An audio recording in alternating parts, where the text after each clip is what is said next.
সারা সপ্তাহ কাজের পরে রবিবারের খাওয়াটা বেশিরভাগ বাড়িতেই বেশ জাঁকিয়েই হয়। আমরাও তার ব্যতিক্রম নই। এই রবিবার আমাদের পুরো রান্নাটাই মা করেছিল কাঠের জালে। কিছুই না, প্রথমে একটু রসুন থেতো করে বেটে নিয়েছে, আর একইভাবে আদা, কাঁচা লঙ্কা, গোটা ধনে আর গোলমরিচও বেটে নিয়েছে একসাথে। আমরা শিলেই বেটেছি, তবে চাইলে মিক্সারেও বাটা যেতে পারে। স্বাদের হেরফের হবে না খুব একটা। তারপর মাংসে দই, নুন, হলুদ পরিমাণ মতো আর কাঁচা পেঁয়াজ দিয়ে মাখিয়ে রেখেছিল বেশ কিছুক্ষণ। তারপর কড়াইতে তেজপাতা, জিরে ফোড়ন দিয়ে মিহি করে কাটা পেঁয়াজ, শুকনো লঙ্কা আর রসুন বাটা দিয়ে কষিয়ে নিয়েছে তেল ছাড়া অবধি।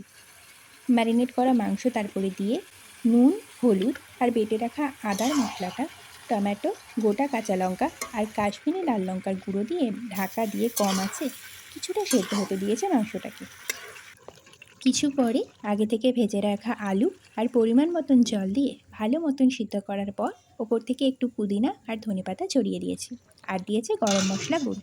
ব্যাস, কেল্লা ফতে তৈরি হয়ে গেছে দেশি মুরগির লাল ঝোল। আর সাথে ছিল বাগানের শিম দিয়ে ভাজা সজনে ফুল আর মৌরলা মাছের চচ্চড়ি।